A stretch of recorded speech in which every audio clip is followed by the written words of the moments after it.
15절부터 20절은 너무도 현실적인 예를 들어서 우리에게 행함에 대해서 말씀해 주고 있습니다. 당장에 하나님의 은혜가 필요한 사람이 있습니다. 헐벗고 굶주린 사람들. 어느 정도냐면 일용할 양식이 없는 정도입니다. 오늘 당장 먹을 양식이 없는 그런 사람들이 있다는 거예요. 그들이 교회에 나와서 하나님께 기도합니다. 당연히 일용할 양식을 주시고 또 헐벗은 우리의 삶을 좀 나아지게 은혜를 주시기를 기도했을 것입니다. 추워도 참고 배고파도 참게 해달라고 기도하는 것이 아닐 겁니다. 욕심도 없지만 최소한의 입을 것이라. 그리고 오늘 하루만이라도 먹을 양식이 나에게 있기를, 나에게 주시기를 그렇게 그들은 기도했을 것입니다. 자, 내가 교회에 가서 그런 기도를 하는 사람들을 봅니다.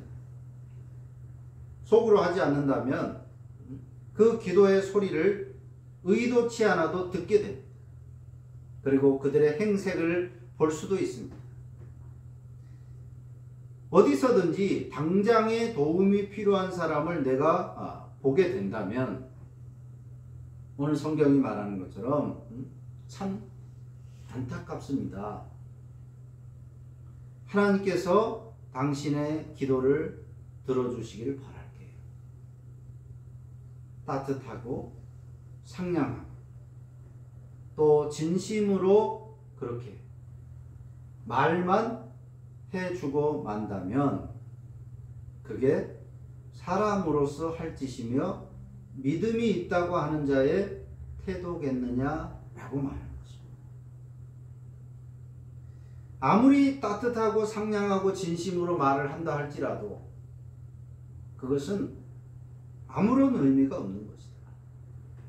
그건 사람의 도리도 아니지만 믿음이 있다고 하는 사람의 태도가 결코 아니다 라고 야고보는 직접적으로 비난을 하고 있는 것입니다.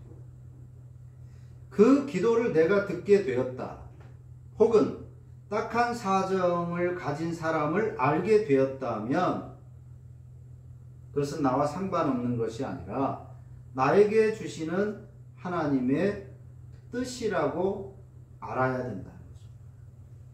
그래서 어떻게 하면 내가 도와줄 수 있을까? 라고 하는 부담감, 이것을 거룩한 부담감이라고 하는 겁니다. 그런 상황을 보면 도와주고 싶다. 그런 마음을 또 하나님께서 나에게 지금 이것을 보게 하셨고 이 소리를 듣게 하신 것이 아닐까? 이런 마음을 가져야 한다는 것입니다. 거룩한 부담감.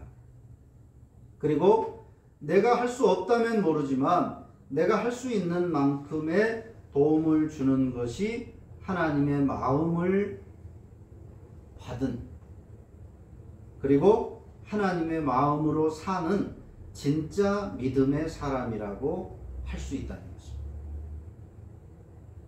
하나님의 무한하신 긍휼의 마음을 우리가 받았습니다. 율법을 지킬 수도 없지만 설사 완벽하게 지킨다 할지라도 구원을 받을 수 없는데 하나님께서 우리를 긍휼히 여기셔서 예수 그리스도의 십자가를 믿기만 하면 구원을 받게 하셨습니다. 그 하나님의 마음을 받은 우리라면 역시 하나님의 마음으로 사람을 대해야 한다는 것입니다. 저건 저 사람이 게을러서 그러는 것이고 그래서 도와주면 버릇되면 안 되고 하는 이런 여러 가지 그럴싸한 변명을 하는 것이 아니라 하나님이 내게 주신 마음이라고 생각하고 그 마음으로 내가 받은 하나님의 마음으로 사람을 대하는 것이 진짜 믿음이고 믿음의 사람이라고 하는 것입니다.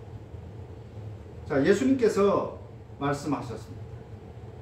다시 오셨을 때, 재림하셨을 때 두 부류의 사람들이 예수님 앞에 섭니다.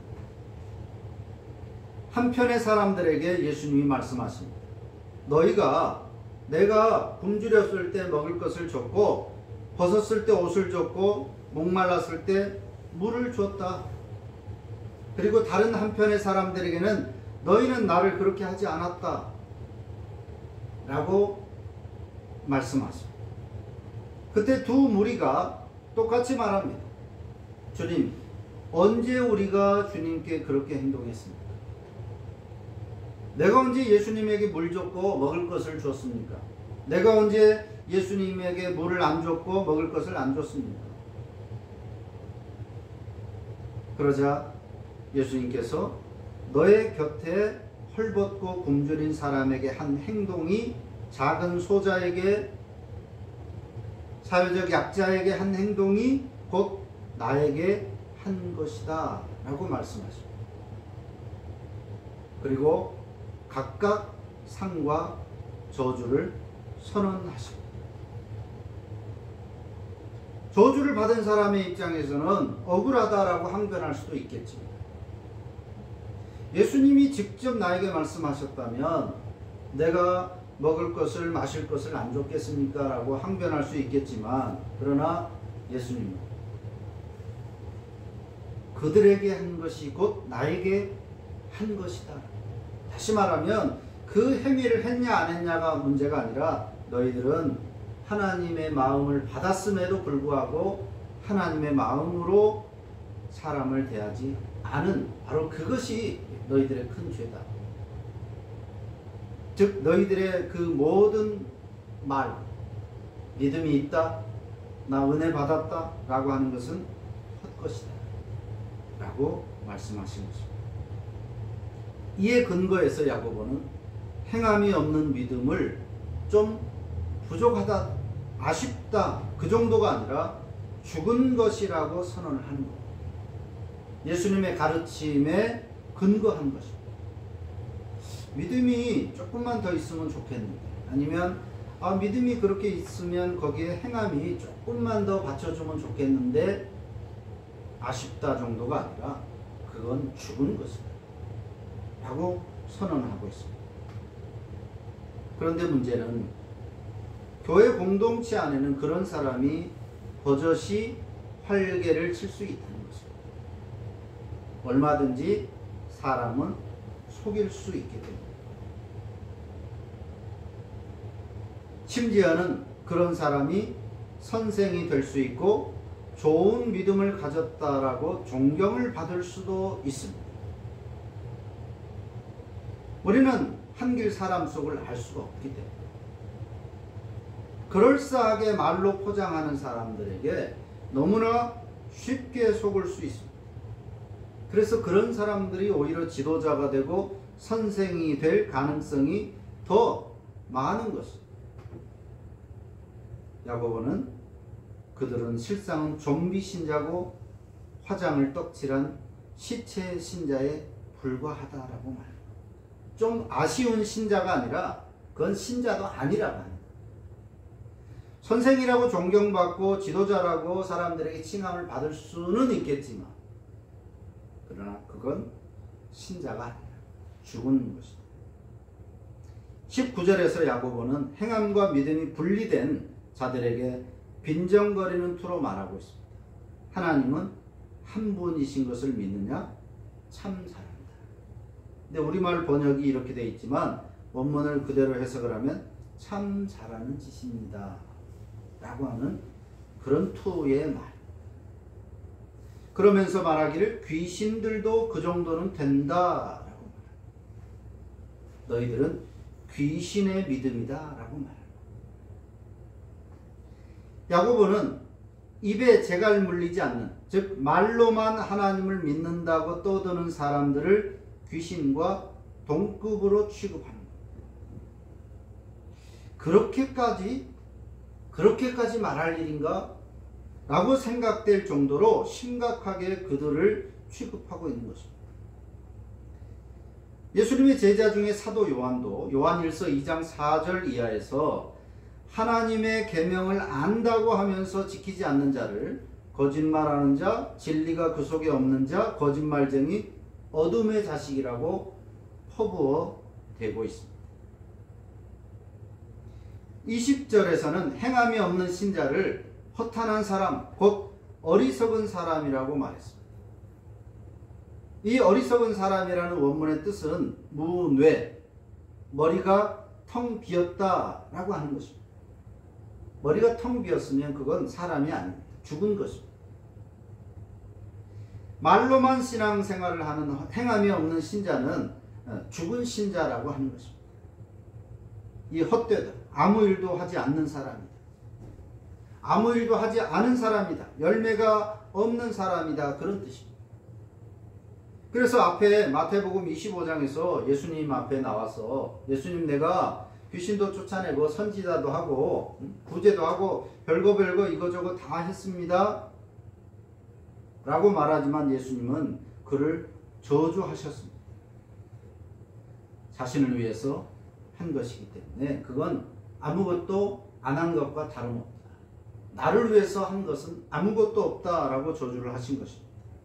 잎이 무성했지만 열매가 없었던 저주받은 무화과 나무와 같은 무늬만 신자였다. 가짜 신자들이었던 것입니다. 21절부터 마지막 절까지 해서는 아브라함과 라합이라는 여인을 예로 들어서 설명을 했습니다. 이스라엘이 그렇게 추앙에 맞지 않는 아브라함, 그리고 다윗의 조상으로 자리매김했던 라합이라고 하는 여인, 둘 다 자신의 가장 소중한 것을 하나님께 드리는 행함으로 자신의 믿음을 드러냈다는 공통점이 있습니다. 아브라함은 이삭을 하나님께 바쳤고, 라합은 비록 민족의 역적이 되었지만, 배신자가 되었지만, 그러나 하나님을 위해서 자신의 생명까지도 아낌없이 바칠 각오로 하나님의 사람들에게 선을 베풀었습니다. 둘 다 믿음이 아니라 행함으로 그 믿음의 참됨을 드러낸 공통점이 있는 사람들. 그들의 하나님을 향한 믿음은 공허한 메아리가 아니라 말만 아니라 삶으로 증명한 실체가 있고 살아있는 믿음이었다라고 하는 것입니다. 생각은 있는데 움직일 수 있는 몸이 없는 경우가 있습니다. 그게 귀신입니다. 귀신은 생각할 수 있습니다. 영입니다. 몸이 없어요. 하나님을 압니다.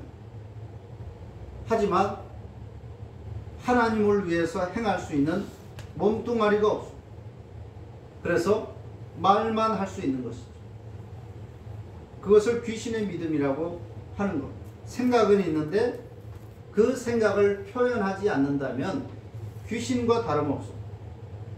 자, 그런데 움직일 수 있는 몸은 있는데 생각이 없는 경우, 그것을 좀비라고 합니다.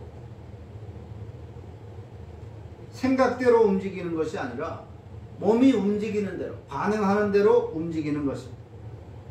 자, 그랬을 때 몸은 비록 없지만 생각은 살아있는 사람이라고 한다거나, 생각은 없지만 몸은 살아있으니 사람이다, 그렇게 말하지 않습니다. 귀신도 좀비도 사람이 아닙니다. 생각과 몸이 일치가 되어 있지 않으면 그건 사람이라고 말할 수 있는 것이 아니고 살아있는 것이 아닌 겁니다. 어느 부부처럼 장님무사의 안진뱅이 주술사로 둘이 합체를 할 수 있다면, 둘이 합체를 할 수 있다면 모르지만 몸이 없거나 또는 생각이 없는 경우는 사람이 아니라 시체고 죽은 것이고 귀신인 것. 영혼이 없는 몸과 같은 것입니다. 믿음의 생각이 없는 신자들이 너무 많이 있습니다. 믿음의 생각, 이것은 말씀이고 신학입니다. 믿음이라고 하는 것은 그냥 예수님 믿는다 그것이 아닙니다. 말씀에 근거해서입니다. 말씀에 근거해서. 아무 생각 없이 누가 믿으라고 하니까 그냥 그것을 받아들이는 것이 믿음이 아닙니다. 믿음이라고 하는 것은 생각입니다. 말씀을 따르는 생각, 그리고 신학이 포함된 생각입니다. 그런데 이 믿음이 없는, 믿음의 생각이 없는, 말씀도 없고 신학이 없는데 믿음이 있다라고 말하는 그런 신자들이 너무 많이 있습니다. 이번에 탄핵 표결에 반대한 국민의힘 그 정치인들 중에도 상당히 많은 기독교인들이 있었습니다. 그러나 그들은 신앙을 따라서, 말씀을 따라서 행동하지 않았습니다. 사업하는 사람들 뿐만 아니라 많은 사람들, 믿노라 하는데, 믿음이 있다고 하는데 열심히 주일이면 교회 빠지지 않고 수요일도 가고 금요일도 가고 또 새벽에도 가고 성경을 이렇게 저렇게 설명도 하고 자신을 기독교인이라고 말은 하지만, 믿음이 있다, 나는 구원받는다라고 하지만, 그런데 말씀이 없는 그런 신자들이 너무나 많이 있습니다. 또는 행함이 없는 신자들도 너무나 많이 있습니다. 모두가 귀신의 믿음이고 좀비 신자들, 구원과 상관없는 존재죠. 이것이 한국 교회의 현실인 거죠. 이런 가짜 신자들이 득식을 거리는 세상에서는 사람 신자들의 삶이 험난할 수밖에 없습니다. 영화에서 보는 거죠. 좀비들이 판을 치면 정상적인 사람은 사는 것이 너무나 고난입니다. 그럼에도 불구하고 참된 신자는 영혼 없는 죽은 몸이 아니라 살아있기 때문에, 살아있는 사람, 살아있는 신자이기 때문에 말씀에 기반하여 행함이 있는 신자가 되려고 힘쓰고, 힘들고 어렵지만 말씀대로 산다는 것이 때로는 배신자로 낙인 찍힐 수 있고 물질적인 피해를 입을 수도 있고, 세상에서 사는 것이 마치 좀비 세상에서 생각을 가진 사람으로 사는 것처럼 그렇게 어려울 수 있지만, 또 그것이 현실이지만, 그러나 살아있기 때문에, 산 믿음을 가지고 있기 때문에 그렇게 살아가려고 애쓰는, 힘쓰는 신자가 되어야 한다는 것입니다. 그리고 세상 가치에 물려서 좀비가 되지 않도록 말씀 해독제가 내 삶에 끊이지 않도록 늘 말씀과 가까이 하도록 힘써야 하는 것입니다. 그것이 살아있는 산 믿음을 가진, 구원받을 수 있는 행함이 있는 신자의 삶일 수 있다고 하는 것입니다. 오늘 야고보의 말씀을 통해서 우리는 믿음과 행함이 일치되어야 하는 것이 왜 그렇게 중요한가를 다시 한번 들을 수 있습니다. 그래야 좋은 신자이기 때문이 아니라 그래야 진짜 신자이기 때문에. 믿음이 없으면 행함은 아무 의미가 없고, 반대의 경우에는 역시 마찬가지로 아무 의미도 없는 거죠. 그러니까 이것은, 믿음과 행함은 반드시 공존해야 되는 것이다 라고 우리에게 말하는 것입니다. 산 믿음이 얼마나 중요한가를 우리에게 가르쳐주고 있습니다. 특히나 오늘 이 시대에 행함이 있노라 하면서 믿음이 없는 신자들이 많고, 믿음이 있노라 하면서 행함은 없는 신자들, 이런 가짜 신자들이 많고 그들이 참 신자로 대접받고 있는 이 잘못된 세상을 살아가고 있는 우리들이기 때문에 더욱더 이 야고보 사도의 말씀에 귀를 기울이, 비록 힘들고 부족하지만 믿음과 행함이 일치되는 삶이 되기를 힘쓰는 우리 모두가 되어야 할 것입니다. 기도합니다.